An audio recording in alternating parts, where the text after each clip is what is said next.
I, 31 female, am married to James, 35 male, and we have a toddler son together. James also has 2 children, Grace, young female teen, and Luke, young male teen, from his ex-wife Sharon, 36. Sharon and James have been divorced for 12 years, and ever since, Sharon has been in a string of relationships and had 4 additional children who range in age from tween and under. She's currently married and has 3 stepchildren who are pre-tween and under. James has always been willing to help Sharon if needed so the kids can see them getting along, and so they know he always does his best for them and their mom. But now he wants me to go a step further than he ever has, and he wants me to babysit all of Sharon's kids since I'm a stay-at-home mom technically, but I do run my own online business to earn money and can do that around everything else in my life. He said Sharon is struggling to find childcare for all her children, and her husband is a bit of a deadbeat. I found out after that Grace asked her dad to help because she worried about her mom. I told James that was too much for me. He said he would help where he could, and I wouldn't need to worry about money because he would take care of it. I told him that's a lot though, and honestly too overwhelming for me. He was frustrated with me, and I told him I didn't appreciate the pressure he was putting on me. Later, Sharon called and told me she wanted to start dropping off the kids after Christmas. I told her I hadn't agreed. She told me James had told her I would do it. She then told me I should be willing to help out, and it would win the kids over, Grace and Luke, to me, and maybe even to my son, their half-brother. I told James he had no right to promise anything on my behalf. He told me he believed I would be on board, and he was surprised I was so against it when I never had a problem with him helping. Then he asked me to give a reason why I couldn't help with getting someone in to help me take care of the kids. I told him he could just pay for people then if he's so determined, but I won't be babysitting. I also told him we need marriage counselling because of this. Also, this might be meaningless, but I feel I should confess it here. Another reason I'm unwilling, even if it wasn't so much hard work, is the fact Grace and Luke have never shown an interest in my son, but they're half-siblings from their mom and step-siblings from her. It's totally different. I think it's because they consider all of them, even the steps, their mom's kids. But with my son, he's mine and not as much their dad's. They're not fond of me or their mom's husband. It's something I've been working on. But I admit the idea of having all the kids as my son gets a bit older and him watching his 2 siblings treat their other siblings so much better makes me say no anyway. Anyway, Sharon is calling me an idiot and saying I'm not thinking of my stepkids. James thinks I should have been willing to work with him to figure out a compromise. Am I the idiot? I'm trying to do the math here. She has 6 biological kids, 2 with your hubby and 4 with other men, and 3 stepchildren. So he wants you to watch 7 additional kids during the day. Not to mention your child, Grace and Luke. It's 10 kids in total. I'd say no for the sheer chaos that would cause. Also, you work. Stop calling yourself a stay-at-home mom. You work from home with a flexible schedule and keep reminding your husband of that. Yeah, you'd be watching 10 kids in total, right? What the heck? That's not a reasonable request. In an emergency situation for one day or evening, maybe, and only if you're up for it, but regular daycare doesn't even allow that many kids with one person. It would also bother me greatly that your husband goes that far to help his ex. I get he's probably doing this for the benefit of his kids, but this is taking it very far. You are not the idiot. His voluntolding you is a big problem in your marriage. Watching 10 children along with your own while working from home is not feasible in any way, shape or form. Be sure to tell both of them in text that if they drop the children off, you will call the police. Go to your support system since James is not it. This is not a "can you watch my kid for me for a few hours?" It's "can you set up and run a full-blown daycare for me for free?" And Jesus, can you imagine the cost of food too? I'm a guy and I'm honestly going to tell you, your husband has agreed to this because he knows he won't be the one doing the main heavy lifting of all these kids, apart from throwing money at it. He will only do the bare minimum of anything with all the kids, I guarantee you. Are you sure your husband isn't sleeping with her? Because that is the only reason I think anyone would even propose this bizarre scenario. Before my cousin married her husband, she was one of those eat-the-rich anti-capitalist people who blamed rich people for the world's problems, especially climate change. I love her, but she was annoying about the whole thing a lot of the time, and it was almost her entire personality at one point. She hated rich people to the point that when she met her husband, she claimed he only wanted to date her because he wasn't used to not getting his way because he grew up rich, and she'd get angry whenever he did anything nice for her. Even when she married him, she claimed it was okay because she could give all of his money away if she did. They moved to Australia a few months ago and they were supposed to stay there for 3 years minimum, but my cousin found out she was pregnant 2 weeks ago and, according to her husband, had a complete meltdown. She'd never lived away from her parents before, and she said she was already overwhelmed because her life had been changing so fast, so finding out she was pregnant was the final straw. Her husband is lovely, so he dropped everything and they left Australia the very next day. He has to go back after the holidays to sort some things out, and it seems like they're going to have to be long distance for a while since my cousin doesn't want to be so far from family. She told me he planned to fly back and forth while he sorted some things out. I pointed how that would be bad for the environment since she still acts super passionate about climate change. She claims they don't have another choice, which is very clearly a lie. I also told her she'd become a hypocrite by marrying her husband since he was everything she stood against personified. I think her pregnancy hormones got to her because she started crying when she normally wouldn't cry over something like this. I feel bad for making her cry since that wasn't my intention. Am I the idiot? You are the idiot. It wasn't pregnancy hormones, you were just mean. One thing we learn in life is never say never because life has a twisted humour. As people grow, their views and opinions change, and that's okay.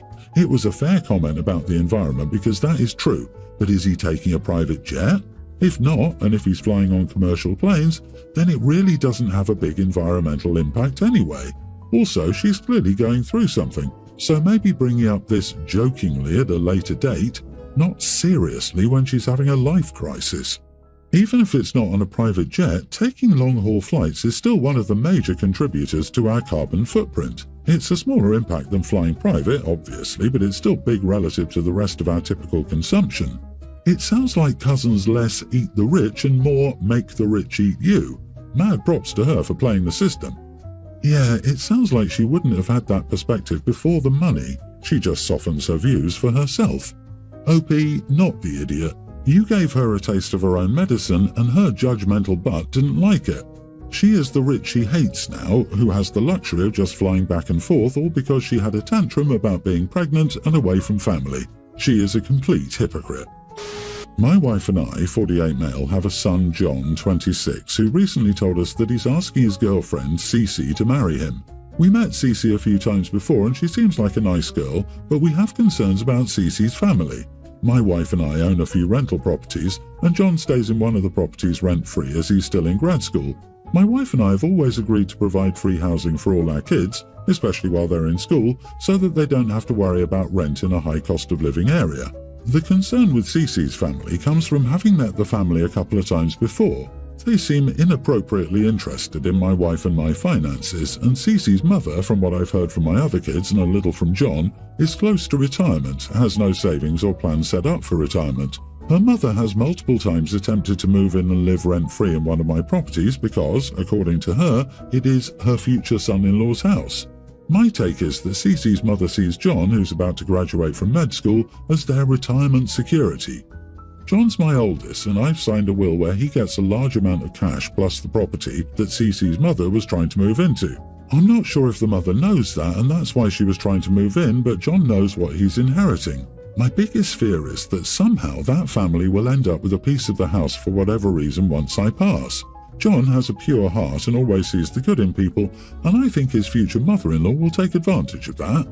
When John told me he was getting married to Cece, I requested that he sign a prenup to protect his inheritance, and also prenups are generally advisable, but he was vehemently against it.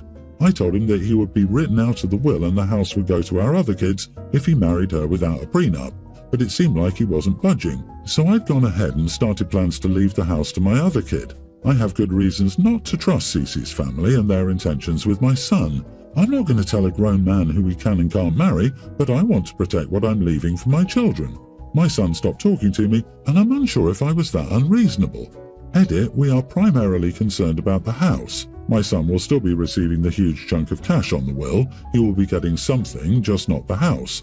When my wife and I met Cece's mother, she made multiple comments about how her future son-in-law has her retirement taken care of. And she's asked us multiple times if she could move into the house to the point where it was getting inappropriate. Okay, so I think you should trust your gut, and based on the example of the future mother-in-law already pushing to live rent-free in your property, I think you're onto something, and you are not the idiot. You could do a trust and have a trustee continue to exercise control after your death, or even in your will. You could have a prenup clause, my father did that, where anyone who wants to inherit must have a prenup. I think Cece's family will move in with John and his wife as soon as they're married, and if John and Cece are okay with that, it shouldn't be a problem. If John isn't okay with that and is pressured to do so by his not-quite in-laws, then sure, it's an issue. But from the sound of things, John doesn't have an issue with his in-laws. I can see where OP is coming from, but I also think there's a level of manipulation and control at play when Dad is saying, if you don't do what I want, I'll write you out of the will. John isn't entitled to any sort of inheritance, but trying to use it as leverage to affect his decisions is manipulative at best. But it sounds like OP is footing John's bills at that property. Maybe I'm just making a wild assumption here, but if OP has housing costs taken care of to help the kids with their bills while in school, it would stand to reason that utilities are included. If I were OP, I wouldn't want to pay any bills as part of someone else's retirement. Trust your gut. Why should you have outsiders come in and take what you worked for? Maybe you want to leave your son a bit of cash, but nothing major that the in-laws could benefit from. It would be interesting to see how things would turn out if the girlfriend's family knew that your son was getting nothing and would not be funding their retirement. I, 30 female, am currently the guardian of my niece Jade, young grammar schooler, and nephew Mark, preschooler. My brother and his wife, the parents, passed away 8 months ago. My cousin Rita, 30 female, is getting married to her partner Andy, 29, non-binary. She would like Jade and Mark to be part of her wedding. Andy and Rita do not care for traditional gender roles for their wedding. Andy's best friend growing up is a woman and she would be his best woman. One of Rita's bridesmaids is a trans woman and another is a non-binary who will be wearing a tuxedo to the wedding. Andy and Rita asked me if Mark could be the flower boy and Jade the ring bearer instead of the traditional roles. Mark would still wear his little tux and Jade a taffeta dress. I believe if it's not too crazy, whatever the couple wants at their wedding they should get. I said yes and everyone was happy. Rita took a picture of Jade and Mark and posted it on social media, captioning it, "My flower boy and ring bearer girl." A few hours later, after the kids and I got home, I got a call from Zoe, my sister-in-law's mom, and the kids' grandma.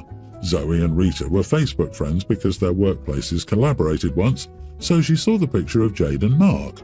Zoe blew up at me, telling me Jade and Mark cannot take up those roles. She said they would just attend the wedding as guests if they were not the flower girl and ring boy. She said all this gender-fluid hogwash would come back and bite society later, and she wants her grandkids away from the drama, and neither Rita nor I had the right to place her grandkids amid this gender nonsense. She said Jade and Mark have the right to be protected and keep their activities and participation to things that are gender appropriate. I personally think Zoe is ridiculous and needs to chill. So, am I the idiot? Not the idiot. There is nothing gender-specific about carrying either a ring or some flowers. Both these tasks can be done by someone of any gender. The deal with my kids was I would pay for basically all of their college if they got good grades, graduated on track for their degree, and held a campus job. I also made it clear if they drop out, I will not pay them to go back even if I have the money. My son did great, my second oldest did great also. My third kid did not. She was struggling, so I got rid of the requirements of a campus job and let her focus on her grades. She failed and admitted to not attending class or doing the work. A lot of other factors went into it, but the plan is that she will take a light semester next semester and live at home. I thought we had an agreement until today. She told me she got into another college and wants to go there. She would have to pay full price for this college. The one she's in at the moment is a good college that has given her scholarships. The new one is a branch state school known to be a party school. It's also far away so she can't live at home. So she will be spending twice as much, won't be at home, and it's a party school. I told her it would be a waste of my money to send her to that school. She can go, but she will need to take out loans and my financial help ends. This started an argument about me controlling her life and I'm a huge jerk. Her siblings also got involved and called me a jerk for holding the money. That I never did that to them, but they were responsible and she isn't. She just proved that this year. Not the idiot, but I don't understand why you think her current school will continue to give her scholarships. I wouldn't say no, I'd say not yet. Tell her she has to succeed for a couple of semesters as a commuter before you reconsider other schools. You're not controlling her life, you're giving her a choice. She can stay nearby and have her tuition paid. She can go to the other college and pay for it herself. Your position is absolutely reasonable. She's already done poorly once, so why would you spend more of your money to send her to a party school far away with no way to help her be accountable? I don't know why, and maybe I'm being unfair, but I can picture your daughter at the college she wants, going to parties instead of classes, getting pregnant from a jerk or someone she doesn't know to contact after, and coming back home for you to financially support her and the baby. You're not the idiot. Unfortunately, you have a very immature, entitled and irresponsible daughter.